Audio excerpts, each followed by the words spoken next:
Today, you're getting the scientifically perfect exercise routine to not only lower your blood sugar levels back down to normal, but to reverse the root cause of the problem, insulin resistance. We are going to be using muscle as the driver. Why?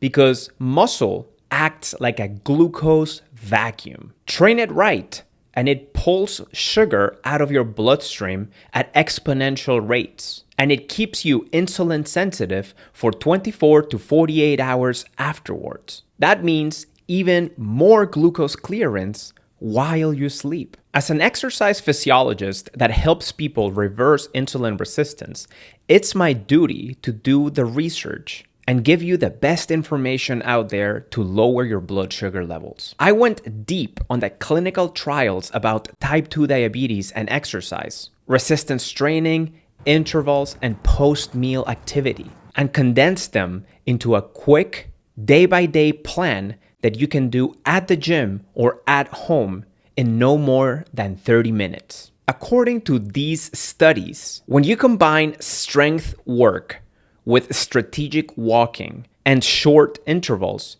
you get the biggest, most effective, and fastest improvements in blood sugar control and A1C levels. In short, here's the simple science. When you move your muscles, they don't need insulin to absorb glucose into the muscle cell. That's called contraction-mediated glucose uptake via GLUT4 translocation. In plain English, movement flips on a vacuum that clears sugar from your bloodstream immediately. Do that regularly, and your body becomes fantastic at clearing glucose 24/7.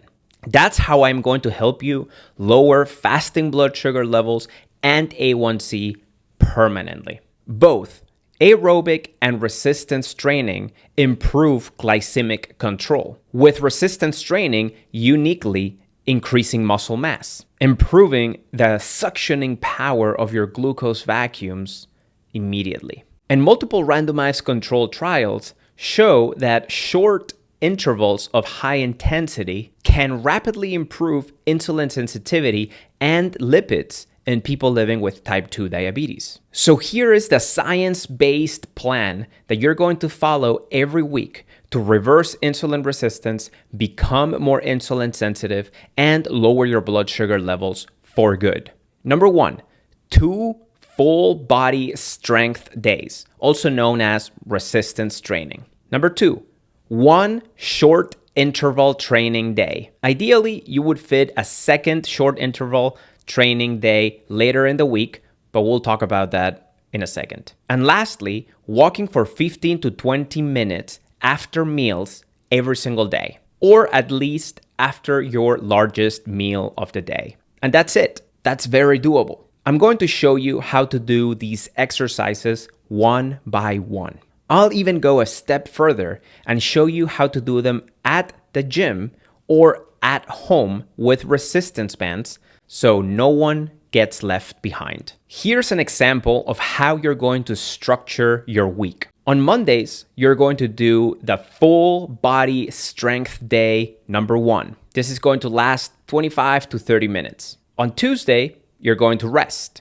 On Wednesday, you're going to do your short interval day. This is not going to take you more than 20 to 25 minutes. On Thursdays, you're going to rest. On Fridays, you're going to do your full body strength workout number 2. Again, it won't take you more than 30 minutes to complete. On Saturday, you are going to do your optional second short interval workout of the week. I highly recommend that you do it. Again, it's not going to take you more than 20 minutes. And on Sunday, you rest. Of course, daily throughout the whole week, you're also going to be doing post-meal walking for 15 to 20 minutes each time. That's it. First, let's get into your 2 full body strength days and talk about why they are non-negotiable. Full body resistance training is the cornerstone of great blood sugar levels. Muscle is your glucose vacuum.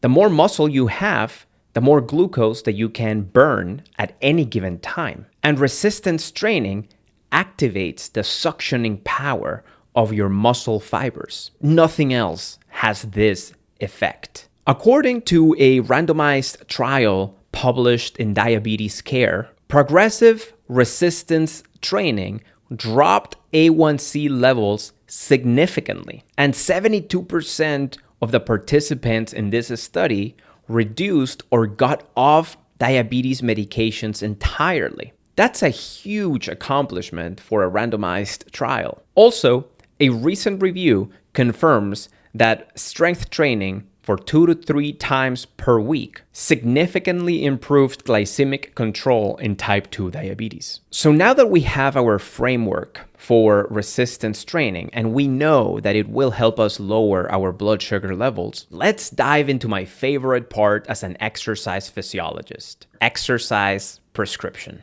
But before we do, you need to understand how to read your prescription. You will see exercises written in the following format: the exercise name, followed by the number of sets, and then the number of reps per set. Reps, or repetitions, are the amount of times that you perform a single complete movement, like one squat, up and down. A set is a group of reps performed back to back without rest, followed by a brief pause of usually 1 minute before going on and starting the next set. So when you see something like 3 sets of 12 reps, that means that you perform 12 reps, rest briefly for 1 minute, and then repeat that sequence 3 times. That's a total of 3 sets of 12 repetitions each. Let's get started with strength training day number 1 on Mondays. Remember, I'm going to show you 2 versions: how to exercise if you have access to gym equipment, and how to exercise if you just want to do this at home with resistance bands. Exercise number 1, goblet squats. Grab a dumbbell or kettlebell and hold it at your chest like a goblet. Feet shoulder width, toes slightly out. Keep a tall chest and neutral spine. Inhale and sit your hips between your heels. Knees track over toes. Exhale and drive through the midfoot to stand tall. You're going to do 3 sets of 8 to 12 repetitions each. If you're doing this at home, stand on a long resistance band, handles at your shoulders with elbows forward, feet shoulder width, toes slightly out. Keep a tall chest and neutral spine. Inhale and sit your hips between your heels. Knees track over toes. Exhale and drive through the midfoot to a stand tall. You're going to do 3 sets of 10 to 15 reps. Exercise 2, Romanian deadlifts. Hold a pair of dumbbells at your thighs. Soften your knees, then push your hips back like you're closing a car door. Keep a tall chest and neutral spine. Lower until you feel a hamstring stretch. Then squeeze your glutes to stand tall. You're going to do 3 sets of 8 to 12 repetitions. If you are doing this at home, stand on a long resistance band with feet hip width and either hold the handles or loop the band across your hips. Hinge back with a neutral spine, then stand tall and squeeze your glutes. You're going to do 3 sets of 10 to 15 reps. Exercise number 3, dumbbell press. Set the bench at about 30 degrees. Pin your shoulder blades into the bench, wrists stacked. Lower the dumbbells with control with your elbows slightly tucked. Then press up and slightly in without flaring your ribs. You're going to do 3 sets of 8 to 12 reps. If you're doing this at home, Anchor a band at chest height. A door frame works great. Take a staggered stance. Brace your ribs down and press straight forward. Control the return. You're going to do 3 sets of 12 to 15 reps. Exercise number 4, one arm dumbbell row. Set one knee and one hand on a bench. Keep your back flat and neck long. Pull your elbow toward your rib cage. Pause for 1 second, then lower slowly. Don't twist your torso.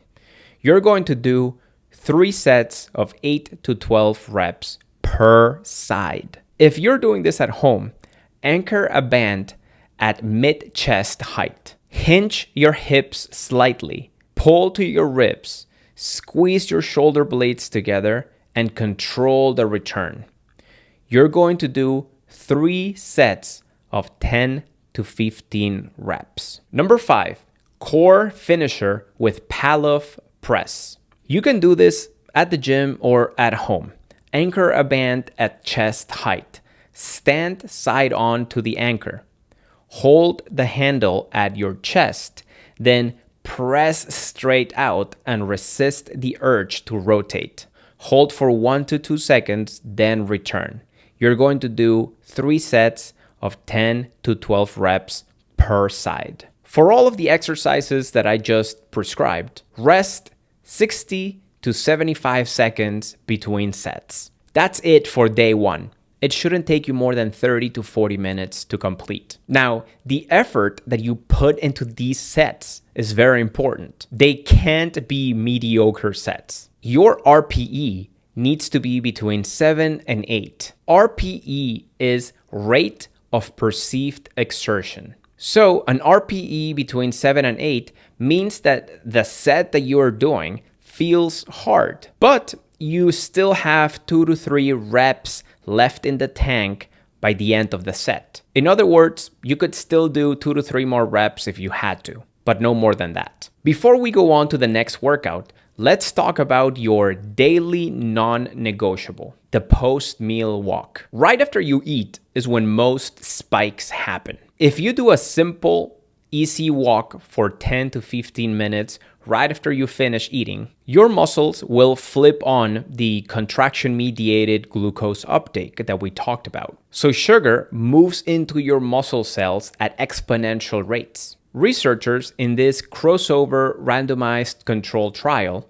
recruited 64 adults living with type 2 diabetes and had everyone do 2 different routines for 60 days each. In phase 1 of the study, the participants did a simple 15-minute walk after breakfast, after lunch, and after dinner. That added up to 45 minutes of walking per day in total, but of course split into 3 short sessions of 15 minutes each. In phase 2 of the study, the same participants did a 45-minute walk before breakfast this time, every morning for another 60 days. So the same total amount of walking, just different timing. When researchers compared the 2 approaches, the difference was dramatic. The post-meal walkers had lower blood sugar levels throughout the entire day, not just after eating,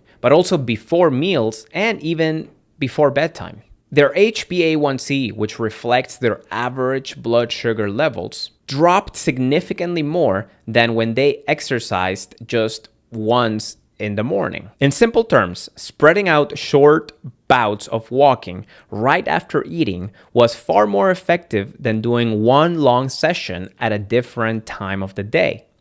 It helped the body handle glucose in real time, keeping levels more stable and preventing those big post-meal spikes that drive insulin resistance. The takeaway from this study is powerful. When you move matters just as much as how much you move. 15 minutes of walking after meals can outperform 45 minutes of walking at a random time of the day. When it comes to controlling blood sugar levels in people living with type 2 diabetes, of course. So here's my challenge to you. After you finish eating, set a timer and go on a walk for 10 to 15 minutes. That's it. It's not about pace, it's about timing. If you cannot do it after breakfast, lunch, and dinner, at least try to do it after lunch and dinner with consistency. And you'll start noticing steadier energy throughout the day and better blood sugar levels. Okay, now let's move to the next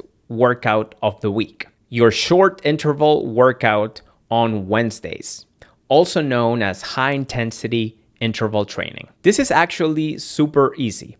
No need to be afraid of it or overcomplicate it. I'll go ahead and give you a machine option, a treadmill option, and a no equipment option. For the machine option, you're going to use an assault bike, a rower, or elliptical if you have access to gym equipment, of course.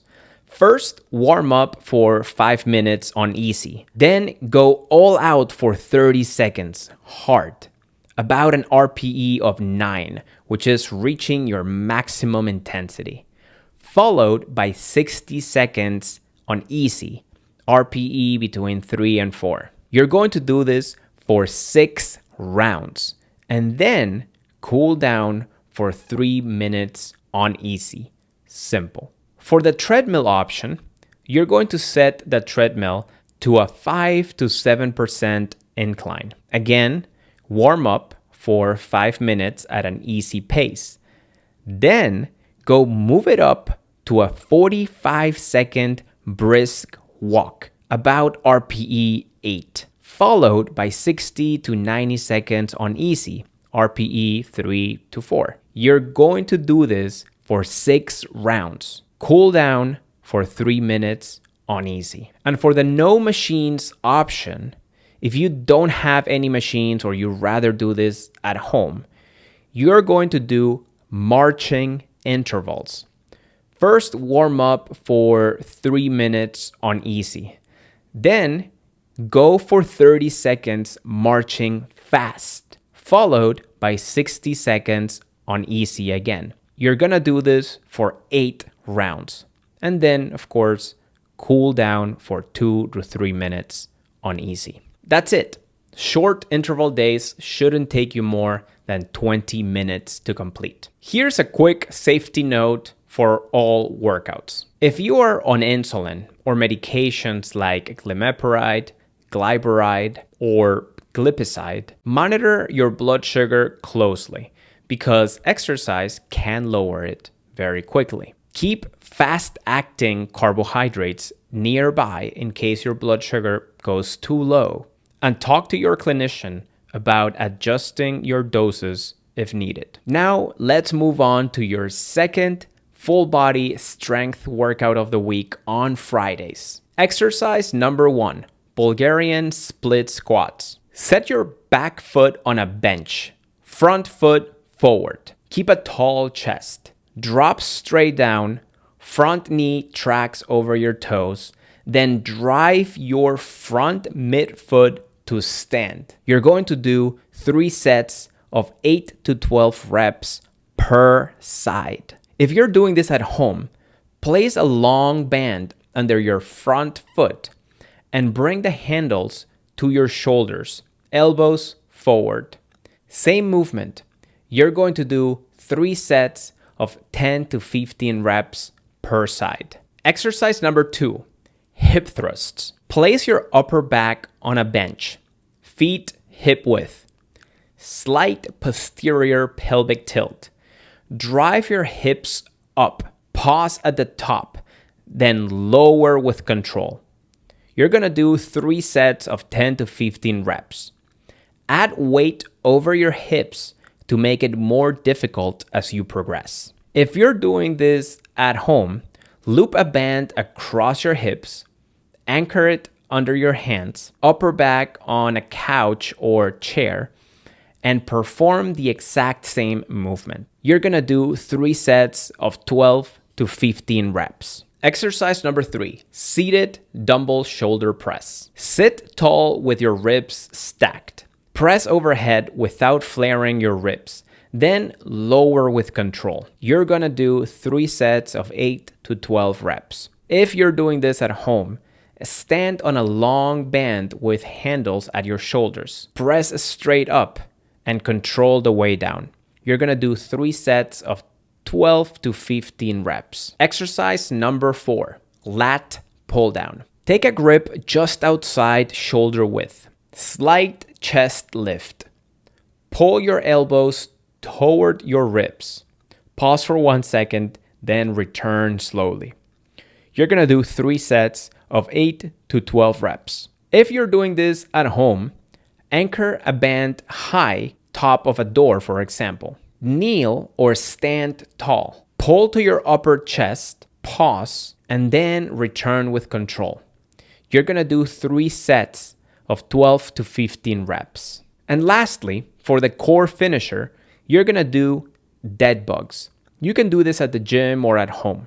Lie on your back, bring your ribs down and press your low back into the floor. Extend the opposite arm and leg without letting your back arch. Then return and switch sides. You're gonna do 3 sets of 6 to 10 reps per side, slow and controlled. That's it. And now a quick word on progression. This is truly the magic behind long-term results. Your muscles are smart. If you give them the exact same dose forever, they adapt and they stop changing. Gently turning up the challenge each week or every 2 weeks keeps the training signal loud.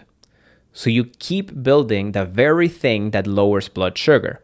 Stronger muscle fibers, a bigger glycogen tank, and more GLUT4 doors, ready to pull glucose out of your bloodstream. So each week, add 1 to 2 reps to each set until you hit the top of the range for all sets. Once every set is at the top, increase the weight slightly, 2 to 5%, or move to a stronger resistance band. And then drop your reps back to the lower end of the range. Keep your rest the same and protect your form. Quality before load. Every 4th week, so every month, take a deload. Do 2 sets per move at a comfortable effort and focus on crisp technique. This is going to reset fatigue and makes the next 3 weeks work even better. All right.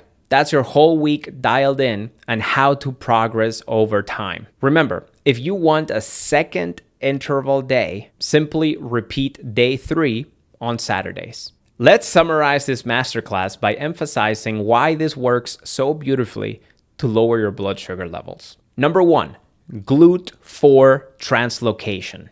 GLUT4 is like a door that lets glucose move from the bloodstream and into your muscle cells. Exercise helps bring those doors to the surface of the muscle cell, which is why moving your body lowers your blood sugar and improves insulin sensitivity. Number 2, mitochondrial biogenesis. Repeated training signals your body to make more engines, known as the mitochondria. This way, you burn more fat and glucose at all times of the day. Number 3, bigger glycogen tank.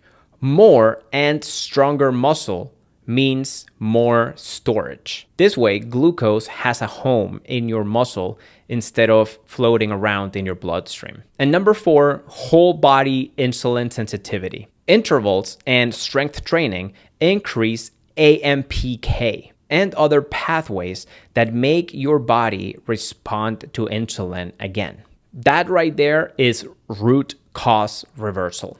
Most people feel steadier energy and better post-meal and fasting blood sugar numbers within 7 to 10 days. The bigger A1C shifts happen at around 8 to 12 weeks of consistent training.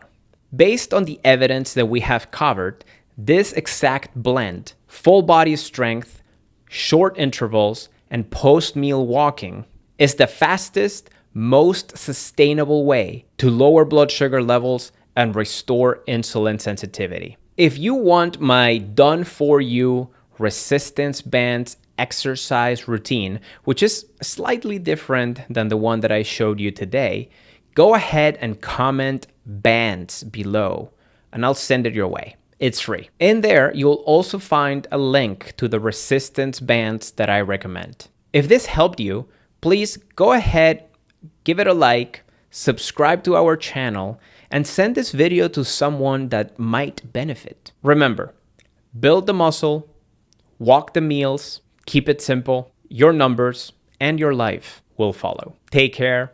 See you in the next video. Goodbye.